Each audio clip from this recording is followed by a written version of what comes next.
Welcome to the Wild Remedies podcast. I'm your host, Krysta, and I'm here to bring you captivating stories from some of the most fascinating people I've connected with on my own journey of physical, mental, and spiritual well-being. So sit back, relax, and get ready to be inspired.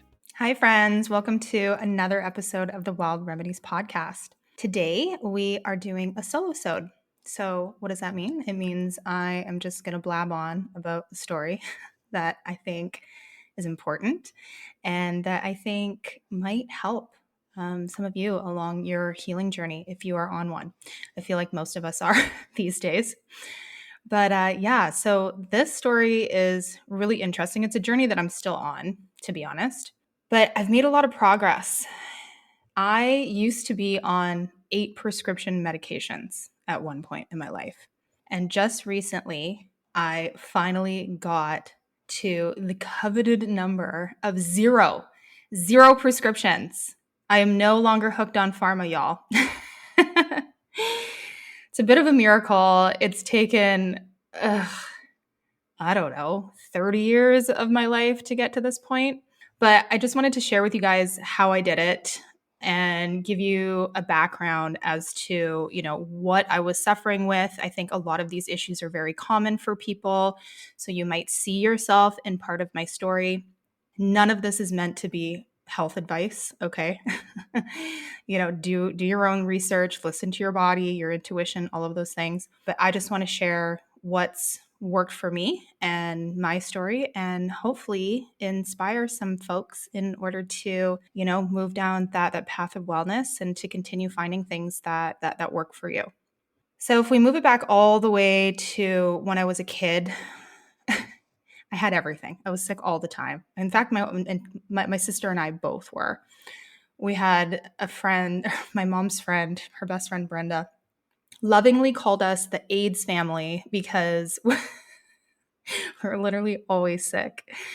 Always sick. Not really the best joke, but whatever. It'll give you a bit of perspective there. And it started out for me with just chronic throat infections. So I probably had tonsillitis about 10 times a year ever since I was tiny. And of course, back in the 80s, early 90s, like what did you use? I mean, I'm sure that this is still used to treat chronic throat infections, but you're on a lot of antibiotics, right? So it was constant antibiotic use from tonsillitis to strep throat to, I remember getting like gut infections, just all kinds of stuff. It was almost like my immune system didn't exist. And something that I noticed a little bit later in life, and I remember this, I would get sick with a throat infection, for example. I would take antibiotics, and then I would get a cold immediately after. Now, this was something that I started to notice in my 20s. I never put, really anything. I knew there was something related to the antibiotics that I was taking, but it wasn't until just recently that I learned about how gut health is so important when we take antibiotics. It's essentially destroying the microbiome in our gut, which is actually what we need in order to have a healthy immune system. And so every time you wipe that out, which is what antibiotics do to your guts, your immune system is compromised. And so it's going to be much easier for you to pick something else up. And this happened to me time and time again. So you can imagine 10 times a year getting strep throat, tonsillitis, and then taking medicine and then getting sick again immediately. Like it was insane. I was literally always sick, always sick. Fast forward into my teenage years, and this started transforming into other issues, mental health issues. I remember the depression starting to come on when I was about 14 years old. It got to the point where I remember wanting to take my own life. That's happened many, many times in my life. I'll talk about that a little bit more later. But yeah, this depression hit me pretty hard and was quickly followed by panic attacks, like full-blown panic attacks to the point where, I thought I was insane. This is before we really knew what panic attacks were. Fortunately, I remember the first time it happened, I'd actually just had a surgery of some sort. I also just had like all this random shit that would happen to me. Like I'd get a weird cyst or something that I'd have to get surgery for that would be reoccurring. It was just like there was always weird stuff that was happening to me physically that was just always keeping me away from school and just enjoying life and basically being, planted on a couch all the time, watching TV, just dying all of the time. It was absolutely ridiculous. But yeah, these panic attacks were next level, absolutely next level. I remember the first time that it happened, I freaked out because, at the time I had experimented with some psychedelics and stuff. And I remember the feeling being like, when you have like a bad trip and it's like just existential fear and doom and like, holy shit, I'm going to die. It was all of that. And I remember being like, oh God, I don't know how old I was, maybe like 16 or something at the time. And it just came out of nowhere in the middle of the night. I remember I was laying in my bed and I ran into my mom's room and woke her up and was just like, Mom, like, I don't know. I feel like I'm high on mushrooms, but I didn't do any drugs. And she's like, what the fuck is going on? So she's getting mad at me. She's like, why are you bringing up drugs? What's happening? I'm in the middle of a panic attack. My mom's freaking out. So that was nice for me. That was such a lovely experience. But whatever happened there created some sort of PTSD. And for the next year, every time I would get into my bed, I would get a panic attack. So that became my trigger. So for about a year of my life, I barely left my house when I was in high school. I was afraid to go and hang out with my friends in the evening because I was terrified that this was going to happen to me in public. It never happened in school. I did have some circumstances where I remember I was in like a job interview and I started wigging out in the middle of a job interview. I managed to keep my shit together, but that was pretty tough. But you psychologically start to create these scenarios in your mind where it's like, okay, well, I know that I'm prone to just totally losing my shit. And I don't know, am I going to black out? All of these things. And then when you're in a social situation, your brain starts like, hey, you know what? That would be like a really good time to just totally freak out. Like you should do that now. You should do that right now. And that would happen to me every once in a while. Well, actually fairly frequently. So it was basically hell. It was hell for an entire year. Luckily, I did have a doctor who knew that this was a panic attack. And of course, the first thing that he prescribed were antidepressants. And to be honest, like my story is a little funny. Like I know there's a lot of folks out there who get really bad reactions to pharmaceutical drugs. I'm actually not that person. Every time I was on a pharmaceutical, other than the antibiotics that, slowly destroyed my health and created the depression and the anxiety, which we'll talk about a little bit later, I didn't really feel like I got any bad symptoms, right? So I remember those antidepressants actually stopped those panic attacks in their track. When a panic attack used to start for me, I remember it would be like this tingle that would start at the base of my spine, and then it would crawl up my back, and it would just envelop my entire body. And I remember the first time that a panic attack started and that I was on this medication, it started coming up my spine and then it just stopped. And I was like, whoa, okay, there's something here. I think I might have my life back. So the pharmaceuticals that I have taken over the years have actually helped me in many circumstances. Okay, so another circumstance is, we're going to fast forward again a few years. This is in my early 20s. At this point, I'm still suffering with all kinds of health issues. I did have my tonsils removed finally in my early 20s. It was an absolutely horrific experience. They botched the surgery. When you have your tonsils removed, they usually burn, like they cauterize the wounds in your throat, and they burnt like the entire side of my tongue and sent me home with T3s. And I came out of that, like it came out of the painkillers that they originally had me on with like my eyes just rolling around in my head. And I was like, I'm literally going to die. My mom had to take me back to the hospital, and I ended up having to be on opioids for like 10 days solid because the pain was just absolutely insane. It was a blessing because after I did have the tonsils removed, I didn't get tonsillitis or strep throat anymore. So that was a huge win. That was a really big win. But I wish it had been done a lot earlier when I was a child, and to have had someone advocate for me in order to just get them out. It was so weird. And I think about that to this day as to like, why why I was meant to suffer for so long with this. Like why, I mean, I was a little kid or a teenager, and I didn't think at that point that I could stand up for myself or have an adult conversation, with a medical professional to be like, yo, like do something about this. And that's something that I've learned over the years is incredibly important, right? Taking your health into your own hands and just not rolling over and letting some medical person just decide your fate. Like what's best for you, and you need to stand up for yourself in those situations. So anyway, now we're into my early 20s, and things have gotten significantly worse in a lot of ways. So I gained about 50 pounds at that point. My inflammation was so bad. I didn't realize that this was what it was at the time. I was just told that it's your depression. Oh, it's your depression. This was kind of at the time where everything got really bad. So this was the 8 medications point in my life. And I can't remember all of them that I was on, but because I had this widespread pain all over my body, Western medicine is saying, oh, it's your depression. So you just need more antidepressants. So I was on 2 or 3 antidepressants at one point. I was on birth control from a very young age, around 14, when my hormones started to freak out, probably due to all of the antibiotics that I was on from being little. I was on tramadol for pain. I remember being diagnosed with GERD, what is that, gastroesophageal reflux disease.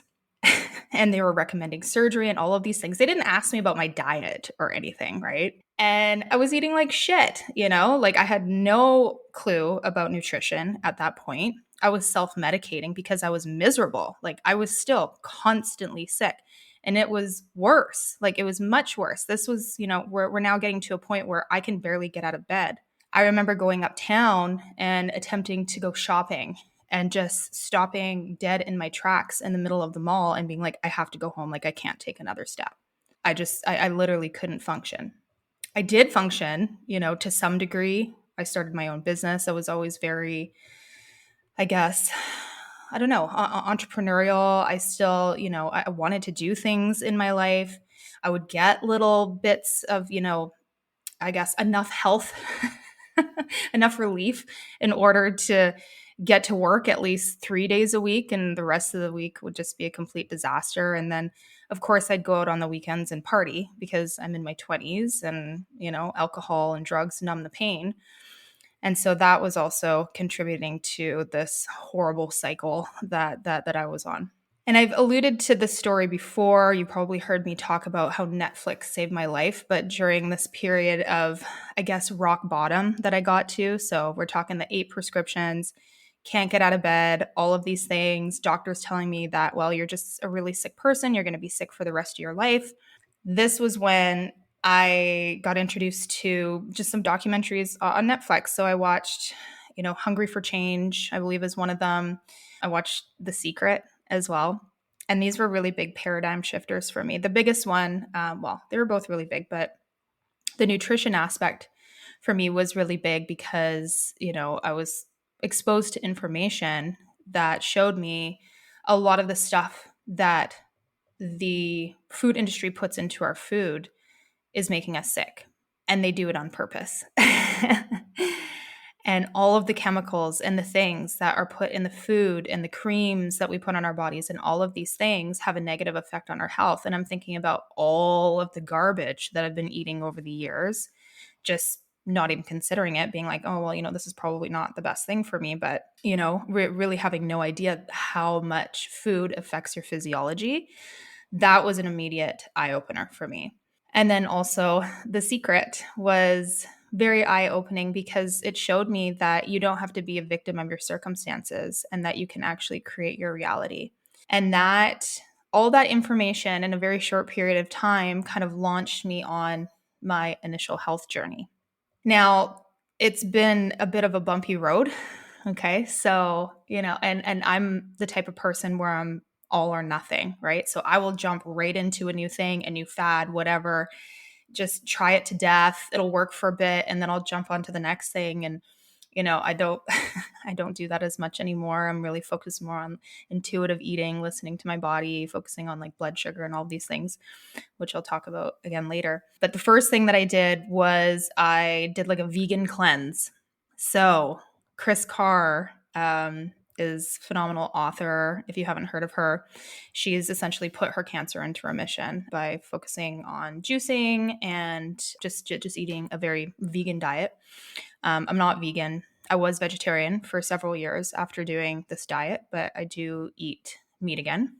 But this was kind of a good kickoff point for me, I guess, though, and it was a great test. I did this diet for about a month. I stopped drinking, and holy shit, the difference was absolutely miraculous.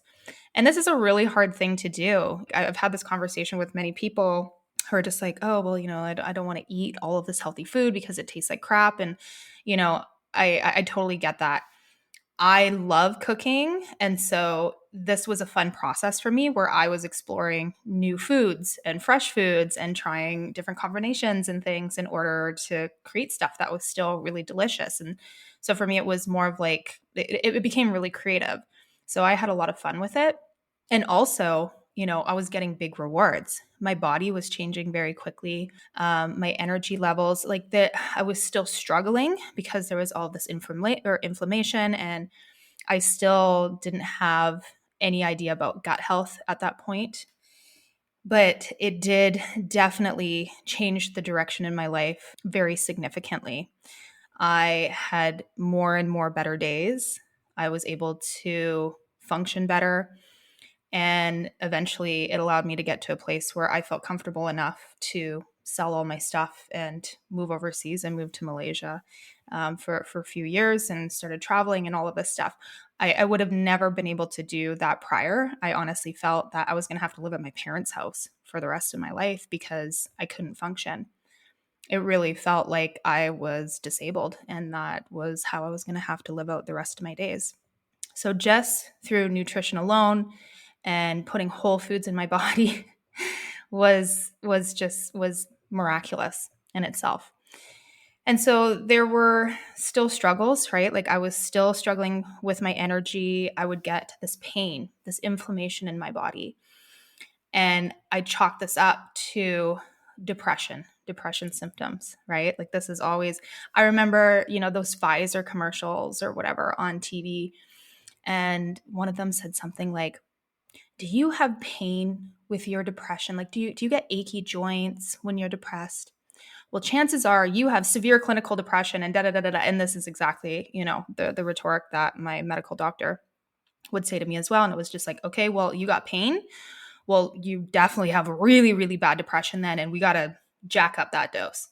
Like I was on a 300 milligram dose of Wellbutrin. I think it's the highest that you can be on, plus stacked with like Celexa for years. And the Wellbutrin did help me a little bit. It did help with like my energy levels and whatever, but it was like that stuff is kind of like prescribed meth. Like it's speedy. My body leveled out after, a few days of being on it, but trying to get off of that stuff is a fucking nightmare. I tried to go cold turkey off of it when I was living overseas in Malaysia. I had, total depersonalization, like just didn't care whether I lived or died. Like, oh my God, it was a complete disaster, and I had to go back on. I've tried to get off the antidepressants a few times in my life. One of them being after a really interesting plant medicine ceremony that I did several years back, where I did a medicine called iboga. And iboga is a medicine that is used actually very effectively for opioid addiction. And I decided to use it because I wanted to quit smoking. I smoked for years. And I thought, well, I don't know. Like, so what this medicine does is that it essentially allows your body to release any sort of physical addiction to a substance that you're on. So there still can be like, you still have to do the work on the mental side in order to not do that habit anymore, but the physical symptoms are gone. And I did truly find like it was it was a very wild experience. Actually, the gentleman who led the ceremony is going to be on the podcast here soon, Mark Howard from Iboga Soul. So that's going to be a really cool conversation because that was a wild ride, I tell you. Holy shit. That was a lot. But yeah, it did actually cut all of the physical symptoms that I was having. And I ended up going off of all the medication that I was on at that point. But my symptoms started to come back. And it was extremely frustrating for me because I'm trying all of these different things and I don't understand why none of this is working and why these depression symptoms keep coming back. And I'm like, okay, well, maybe I do have a chemical imbalance in my brain. I had read all of these books and all these diet books and had done all the Joe Dispenza, meditations and things like this. And I truly believe that our body can heal itself if you give it the right environment. But something wasn't right. And I had tried, some elimination diets and things in the past, but, it wasn't until several years later where my depression was wild. It was really, really bad that I realized what it was. And it was just a combination of a couple of things that showed me where this depression and all this inflammation, this pain in my body was coming from. So just to preface that, I want to talk about this crazy cleanse that I did about a year prior to discovering what was causing my depression. And this was an Ayurvedic cleanse called a Panchakarma. And it's a very intense cleanse / diet that I did for about a month. And what it consists of is essentially eating the exact same thing every day in very small portions. So this is, what is it called now? I can't even remember what the meal is called. I ate it like every day for a month and now I can't remember what it's called. Khichdi. It's a mixture of rice and lentils and then certain prescribed vegetables based on your dosha. So you're eating 2 small bowls of this every single day. Plus you're consuming a lot of ghee. I was literally like drinking ghee, which is clarified butter. I have a really hard time eating ghee now to this day because it was so friggin' gross for an entire month. And then you do this really big purge at the end where you guzzle a bunch of salt water and vomit and you do like these colon cleanses. Like it's aggressive. It's a lot. Something that I have also learned in my life now at this point is that my body doesn't do extremes. I've done a lot of extreme things to it and it doesn't respond well to that. And this diet sparked a little bit of, I guess, I've had some issues in the past with eating disordered eating. And this stemmed from my initial weight loss journey. So I was putting all of these whole foods into my body, which was definitely helping. But then my body stopped responding and I wasn't losing any more weight. And I got really wrapped up into the whole calorie counting thing. And there were points that I got so obsessive with it that I would, throw up my meals every once in a while because, I'd have 3,500 calories every single week that I needed to be in a deficit of. Like I got super, super psycho about it. And definitely don't do that anymore. Was not great. But again, this whole extreme thing that comes up for me, right? It's a bit of a pattern there. But this started to come up a little bit again after this Panchakarma cleanse. I had starved myself for about a month and then went right into a ketogenic diet, which you're actually supposed to transition very slowly from a Panchakarma cleanse into eating normally again because you really mess with what's called like your agni or your digestive fire. It takes a while to build that back up again. And I ended up messing that up.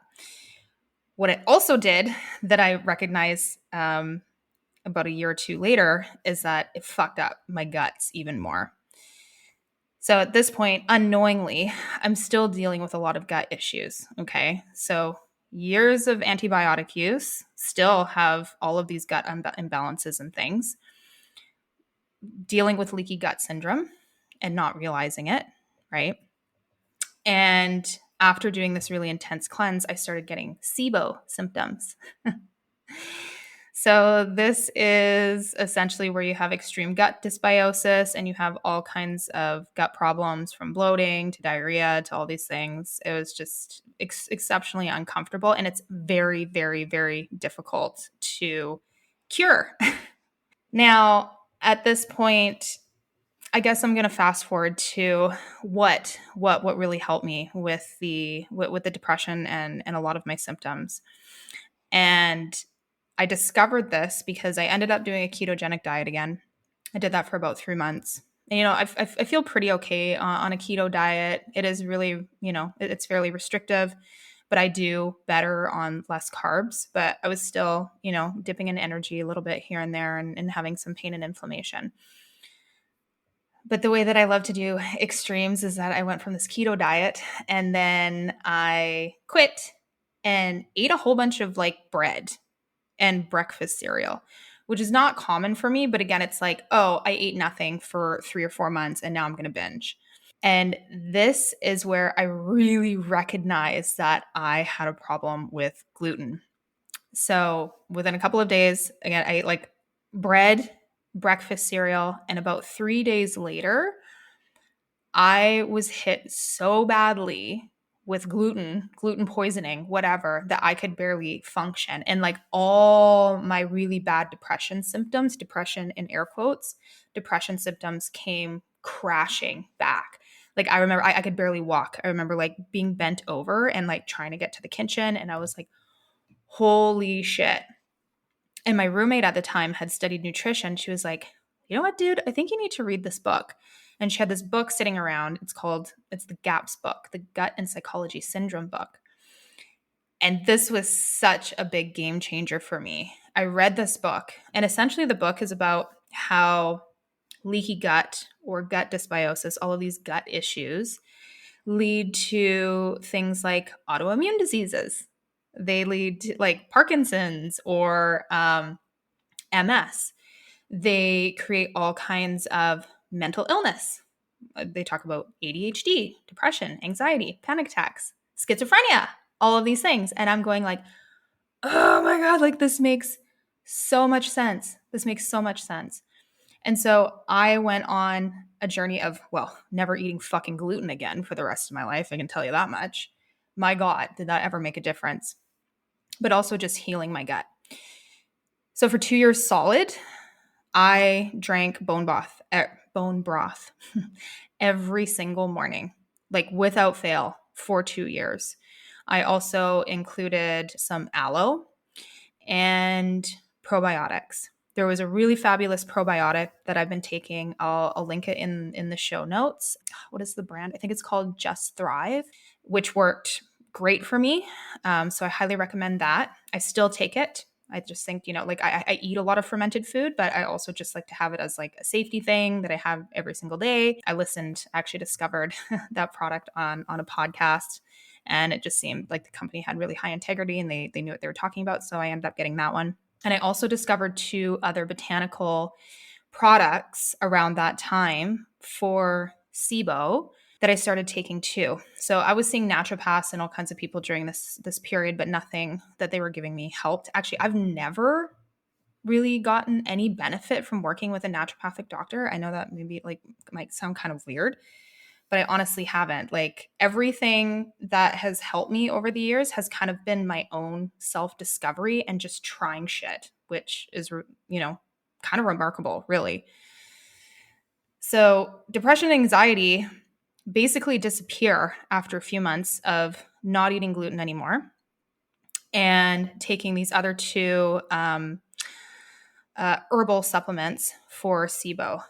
One of them is called Ontrantil, and the other one is called Digestif. I think that's how you pronounce it. I'll link those in the show notes as well if anybody wants to check them out. And the way that I took those pills, so they can be really expensive, right? And I was like, okay, I'm just going to be super consistent with them, and I'm just going to take them every single day for a really long time.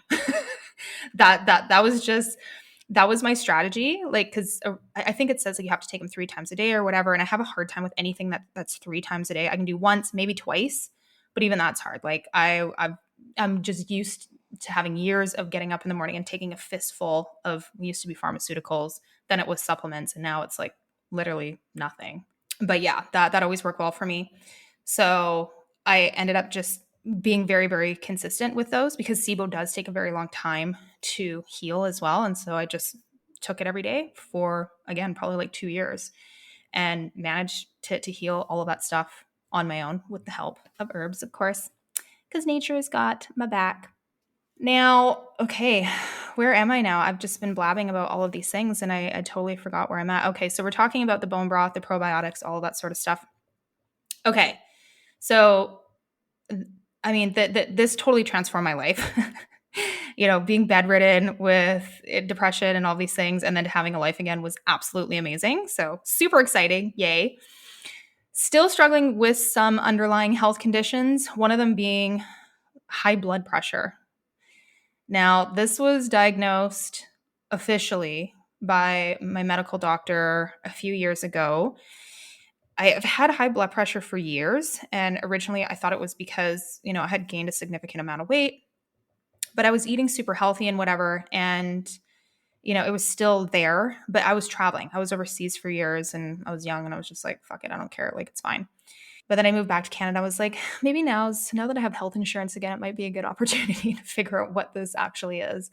So I got a test done, and it was discovered that I have something called hyperaldosteronism. So essentially, something in my body is creating a ton of hormone called aldosterone, which regulates your blood pressure and the fluids in your body. And so I would get weird symptoms like leg swelling. And then, the blood pressure thing was always there. My blood pressure was like dangerously high for a really long time. And I was just like, nah, it's fine, whatever. So the doctor was like, okay, you know what? We're going to put you on a med for this. And I was like, okay, we should probably do something. He's like, well, your blood pressure's been high for so long. So I was like, okay, well, let's just do this. And, I'll figure something out. Again, great results with this medication. I always have good results in the beginning, but then it kind of devolved to the point where it was really fucking up my menstrual cycle. So this medication I actually attribute to being able to get off birth control. So I'd been on birth control for many, many years. Every time I tried to get off, I would get horrific cystic acne all over my face. My periods would be absolutely outrageous. The cramps were just like, ugh, like I swear to God, I could literally see my uterus moving under my clothes. Like it was a lot.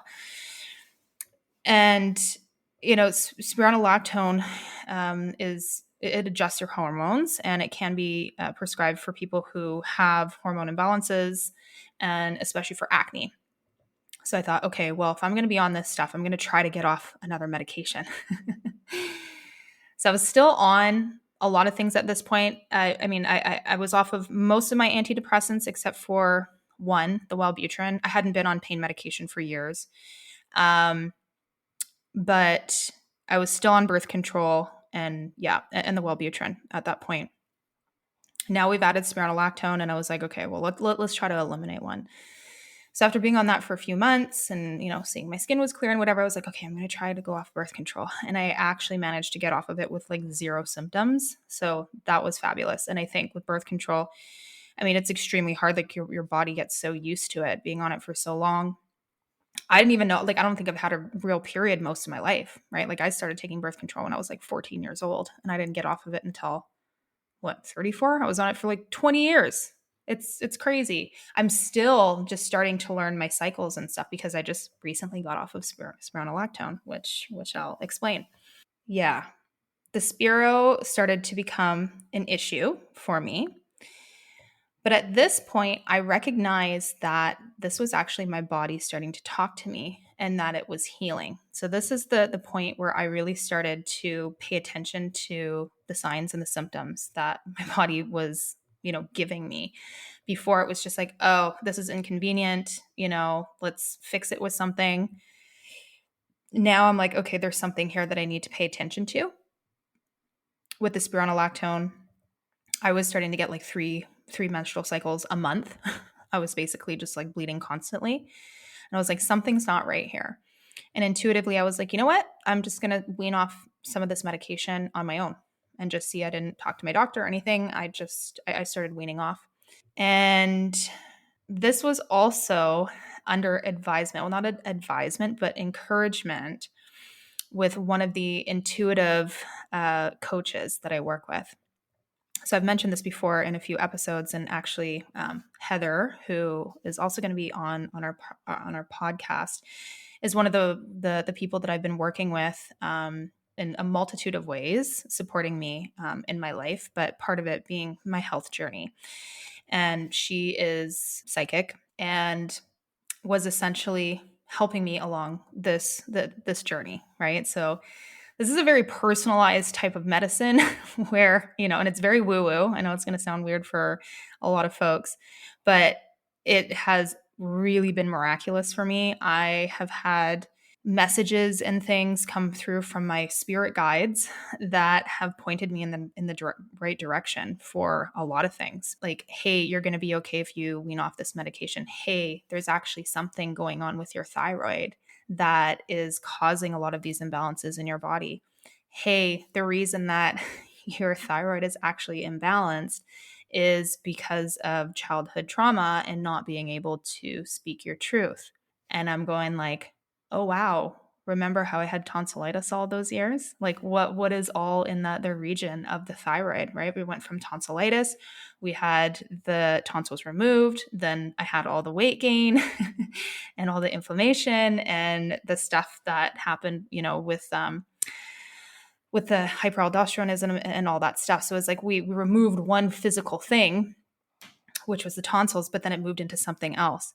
And so this was another really big, deep layer of healing that I don't think I would have figured out without working with Heather and my guides. So there was a lot of internal work and stuff that I did during this time. And I really trusted the process. I weaned off that medication by myself. I did end up having a little bit of a spike in my blood pressure, but because I had been doing all of this intense spiritual work, I was intuitively guided to a plant medicine tincture by a local company here that I ended up taking for this little blood pressure thing. I knew, I saw it on the shelf and I just knew that it was going to fix this issue for me. I took the tincture for one day and then I took my blood pressure the next day. I was like, I should give it a week or so for it to work. Took my blood pressure the next day and it was perfect. It was normal. It literally fixed me in a day, which is wild. I'll also link to that tincture. It's called Strauss kidney drops, I believe. Yeah, so fairly miraculous. So now I think that's it. We're off of everything, right? The spironolactone, that was the last thing. Yeah, it's been a very long journey. I think that whole story encompasses about 35 years of my life, if not more. I'm 37 at this point. So there's a lot there. But what I wanted to just share with everyone and drive home is that healing isn't linear.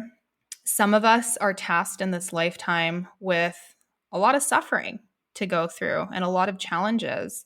It feels really shitty in the moment. And I still get hit with days where my energy is really low. Now I'm realizing that I'm actually just really intuitively sensitive and there's a lot of crazy fucking energy going on in the world right now. So that's part of it. And, I try to be kind to myself in that regard. But there's, there's stuff like there's still things that pop up. I have to be very careful with my diet. Blood sugar is something I didn't mention in this episode, but tomorrow actually, I have an interview with my friend Maddie, who's a nutritionist, who introduced me to the concept of blood sugar. Probably about 90% of the world, especially North America, is suffering with blood sugar related issues, which are actually exceptionally, that can be very disturbing to your daily routine. So energy crashes, inflammation, pain, all of these things. So we're going to talk about that. We're also going to talk more about gut health as well. Lots of tips there.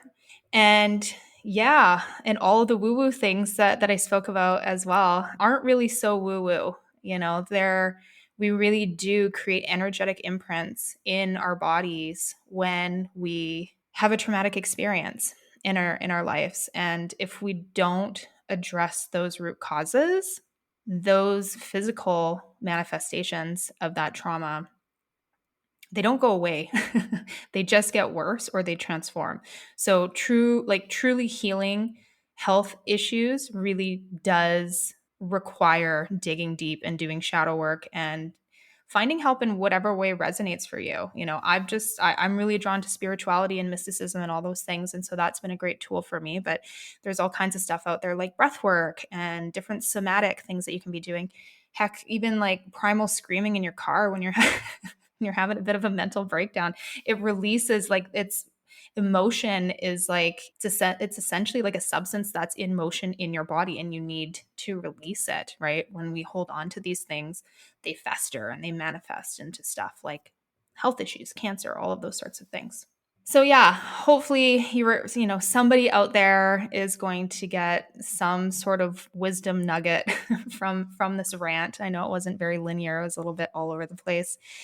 But yeah, that's been my journey so far. I'm feeling really good. I'm still, energy could be a little bit better here and there. But by, continuing to focus on diet and exercise and just listening to my body and, learning to work with my intuition, I tell you, most folks are walking around every day feeling like a bag of shit, and you really don't have to. There are things that you can do in order to break free from these systems and not have to be so reliant on medications and things. It is possible. I would have never thought that I would be living the life that I am now and totally drug free from where I used to be. So again, thank you so much for listening. I hope you got, some valuable information, and looking forward to the next interviews that we have coming up where we're going to deep dive into even more of the subjects that I brought up. So thanks again, and we'll see you on the next episode. Thanks so much for sharing your time and energy with us today. We'd love to hear your feedback on how our podcast has impacted your life, and are also open to suggestions for new and interesting topics. Please leave your comments with a quick review to help us grow this magical community of wellness warriors and light workers. Every month, we select one lucky reviewer to win our big Magick box, containing all 3 of our beautiful Magick Lattes. To connect with us further, check us out on Instagram at wild_remedies. Thank you again, and see you at the next episode.